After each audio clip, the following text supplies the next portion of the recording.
Hello everyone, this is Cedric Fernandez Bayon. I'm Isang Carmen Delawis.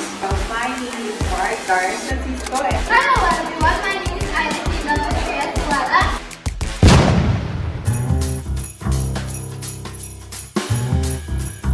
Good morning, I am Joshua Archea and today I'll be discussing about the topic prenatal factors. Prenatal factors are environmental influences during pregnancy that affect a baby's development. Understanding these factors help us teachers support kids who might have challenges because of them. Key things that affect a baby before birth is one is mom's health. A mom's health during pregnancy, like if she has ongoing illnesses or infection, can affect how the baby grows. Nutrition is another one. Good food for the mom is super important for the baby's brain and body to develop right. Not enough food can cause problems like low birth weight. And the third is harmful substances. Things like alcohol, tobacco, and some medicines can cause birth defects and disabilities for the baby. Application. For future teachers, it helps them be kind and understanding with the students who might have learning or behavior issues because of these factors. And for students, teachers can help get resources and support for students who need it, like special programs. So that's all. Thank you. Everyone, I'm Cedric Fernandez Bayon, and today I'll be discussing one of the most important aspects of human learning, which is the cognitive development. So when we talk about cognitive development, it refers to the growth and refinement of our intellectual abilities, such as thinking, reasoning, problem solving, and memory. It's all about how our minds develop and how we learn to understand the world around us. There are also several theories that explain how cognitive development happens. Let's start with Jean Piaget's theory. According to Piaget, children go through distinct stages of cognitive development, and each stage is characterized by a unique way of thinking. For example, the way a toddler thinks is very different from the way a teenager reasons, and that's because they are different stages of mental growth. Piaget's theory helps us understand how children thinking evolves as they mature. Next is Lev Vygotsky's social-cultural theory. Vygotsky emphasized the importance of social interaction and cultural context in cognitive development. He believed that children learn best through interaction with others, like parents, teachers, and peers. In short, our environment and the people around us plays a big role in shaping how we think and learn. Another important idea is the information processing theory. This perspective focuses on how we process information, how we pay attention, remember, and use executive functions such as planning and organizing. It's like viewing the human mind as a computer that receives, stores, and retrieves information. So for teachers and future educators like us, understanding these theories is very important. By knowing how students develop cognitively, we can design developmentally appropriate lessons and create challenging yet achievable learning experiences. So here's how we can apply this knowledge. Guidance for pre-service teachers, or PSTs. We can use these theories to tailor our teaching methods according to the cognitive levels of our students. This means giving the right amount of support, scaffolding, and guidance depending on their developmental stage. The second one is the guidance for learners. So as future educators, we can build learning environments that encourage active participation, problem solving, and critical thinking. This promotes cognitive growth and helps students become more independent thinkers. So in conclusion, to sum it up, cognitive development is the foundation of learning. By understanding how students think and learn, we can become more effective educators who inspires growth, curiosity, and lifelong learning. Again, I'm Sajik Fernandez Bayan, and thank you for listening. Goodbye. Hi everyone, my name is Ira Shin Huala and I'm here to tackle about language development. So, language development is the process by which children and adolescents learns to communicate, express thoughts, and understands others. So, in childhood, children rapidly acquire vocabulary, learn grammar, and begin to express ideas and emotions clearly. In adolescence, language becomes more complex and abstract. Teens can understand figurative language, form opinions, and use communications to express identity and build relationships. Peer influence and education play major roles in shaping their speech and expression. Overall, language development plays a key role in learning, self-expressions, and social interactions as children grow into adolescence. Language developments go from simple speech to complex and express communication. So that's all for my topic. I hope you understand and learn something from it. Social development. Social development encompasses the growth of social skills, relationships, and understanding of social norms and values. Social development involves the acquisition of social skills, the formation of relationships, and the understanding of social norms and values. These extend to how children learn to interact with others, understand social cues, and develop a sense of belongingness. It's crucial for educators to understand that this process is not innate but rather shaped by interactions within various environments, including family, peer groups, and the broader community. The goal is to foster individuals who can effectively navigate social situations, contribute positively to society, and maintain healthy relationships. Attachment theory. Early attachment relationships shape social competence and emotional well-being by Bowlby, 1988. Bowlby, 1988 highlights that early attachment relationships profoundly influence social competence and emotional well-being. A secure attachment formed through consistent and responsive caregiving creates a foundation for trust, empathy, and the ability to form healthy relationships later in life. Insecure attachment, on the other hand, can lead to difficulties in social interactions, emotional regulation, and relationship formation.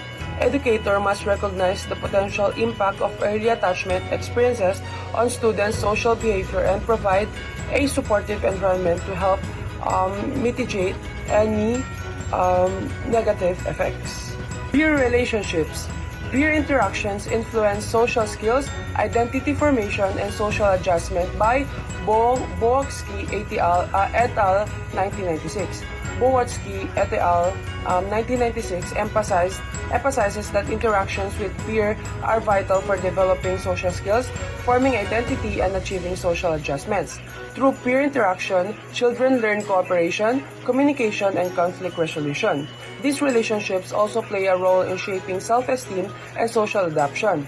Understanding the dynamic of peer relationship allows educators to facilitate positive interactions, address issues like bullying, and promote inclusivity within the classroom. Social Emotional Learning, or SEL. SEL programs promote social competence, emotional regulation, and positive relationship by Durlach et al. 2011. Durlach et al. 2011 SEL's program are designed to promote social competence, emotional regulation, and positive relationships. SEL aims to equip students with the skills to understand and manage their emotions, show empathy for others, establish and maintain positive relationships, and make responsible decisions. Educators can integrate SEL into their teaching practices to enhance students' social and emotional development, leading to improved academic performance and overall well-being. Implications for educators. Knowledge of social development principles enables educators to foster positive peer relationships, promote social emotional learning, and create inclusive classroom environments. Understanding social development principles allows educators to create classroom environment that supports students' social and emotional growth. This has several key implications such as fostering empathy, respect, and cooperation by creating a supportive classroom climate through modeling appropriate behavior, implementing classroom rules that promote fairness and inclusivity, and facilitating discussions about social issues. Furthermore, integrating CEL activities into the curriculum helps students develop essential social and emotional skills involving teaching students how to identify and manage their emotions, communicate effectively, resolve conflicts peacefully, and make responsible decisions. Also, it's important to recognize and address peer relationship issues such as bullying, exclusion, and social isolation by implementing strategies to prevent bullying, promote positive peer interactions, and provide support to students who are struggling socially. Guidance for PSTs.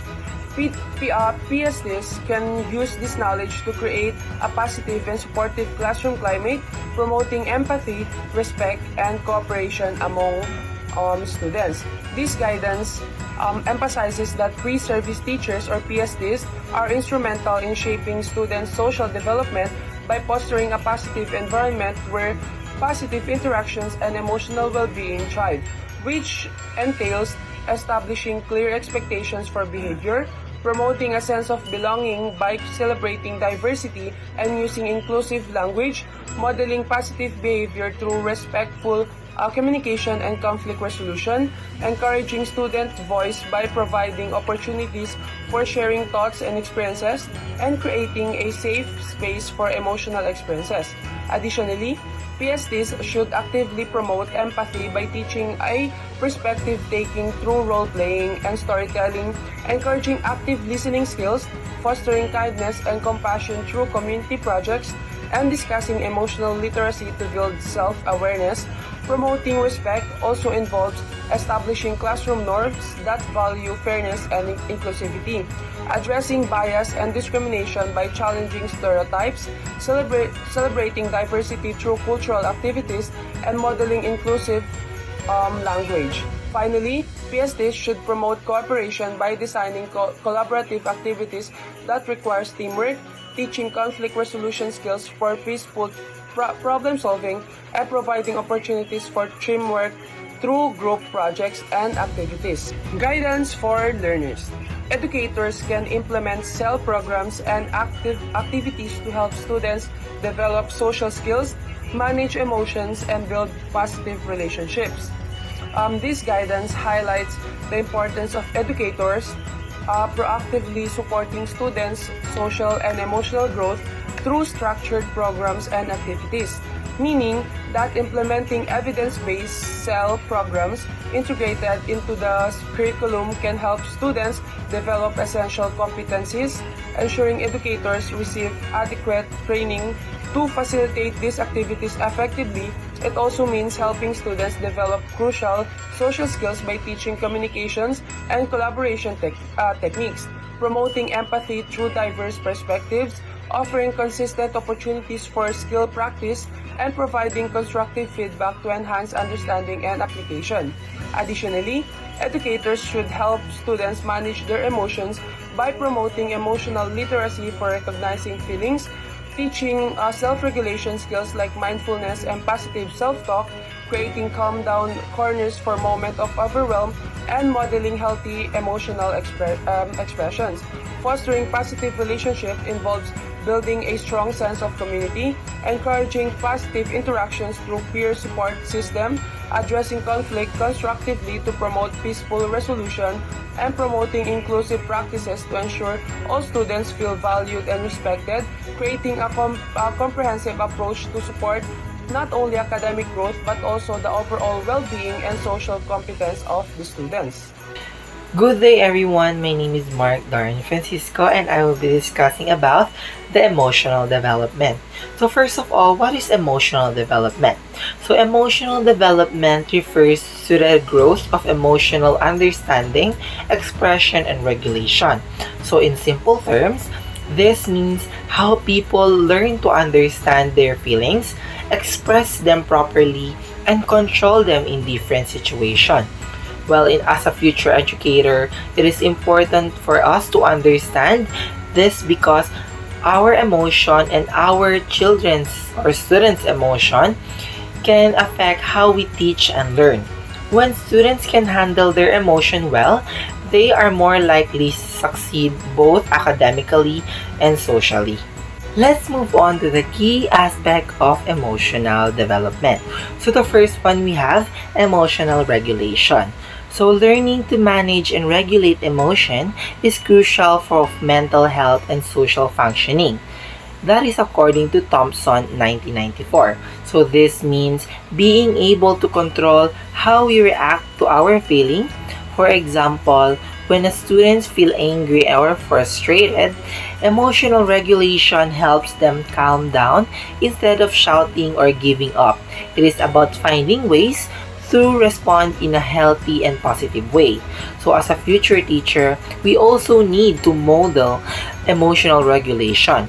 If we stay calm in stressful classroom situation, our students will learn to do the same. Second, we have temperament. So temperaments influence emotional reactivity and regulation. That is according to Robarth and Bates 2006. So temperament refers to a person's natural personality or the way they usually react to things. So some students are naturally calm and quiet, while others are more active and easily upset. Understanding a student's temperament helps teacher knows how to handle each student better. For instance, a student who easily distracted might need more encouragement and patience, while a quiet one might need more opportunities to express themselves. Third, we have adverse childhood experience or the ACEs. So exposure to trauma can have lasting effect to emotional development and mental health. That is according to Felitti et al. 1998. So ACEs are difficult or traumatic experience that happen during childhood, such as abuse, neglect, or family problems. This experience can deeply affect a person's emotions, behaviors, and even how they learn in school.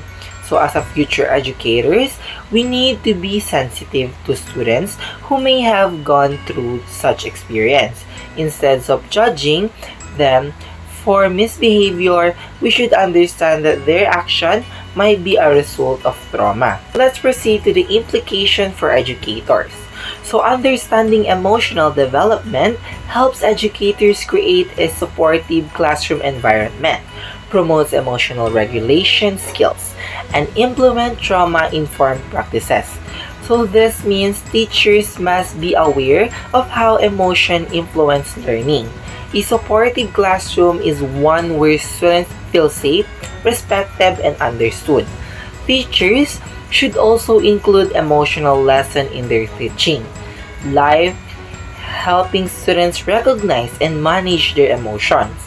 Using trauma-informed practices means being gentle and understanding with students who have experiencing trauma rather than punishing them. So in application to us as a future educator, so we can use this knowledge to create a safe and supportive classroom environment where students feel comfortable expressing their emotion and seeking for help when needed. So as a pre-service teacher in the future, we can practice this by being empathetic and patient. We should encourage open communication in our future classroom so that students won't be afraid to share their problems or feelings. For an example, we can start class with short check-in like, "How are you feeling today?" or create a group activity that build trust and teamwork. So, in guidance for learners, Educators can teach emotional regulation strategies such as mindfulness and deep breathing and provide access to mental health resources when necessary. So this means teachers can provide students to use healthy ways dealing with their emotions, mindfulness, or being aware of the present moment. And deep breathing are simple yet powerful tool to calm the mind. So teachers can also refer students to the counselor or school mental health services when needed. This shows students that it's okay to ask for help and that taking of one's mental health is just as important as studying. So, hi everyone, it's me once again and I'm here to tackle about moral development. So, what is moral development? It refers to how children and adolescents learn to distinguish right from wrong and form personal value. So, in childhood, morality is based on rules and consequences. Children obey to avoid punishments and begin to develop empathy and fairness through guidance from adults. In adolescence, moral reasoning becomes more independent. This questions rules from personal principles and make ethical decisions based on empathy, justice, and integrity. Peer and social influences become stronger during this stage. And overall, moral development guides children and adolescents in making responsible and ethical decisions, helping them become respectful and compassionate individuals. So that's all for my topic. I hope you understand and learn something from it. By the way, my name is Irashine de las Reyes Huala from BSED English 1A.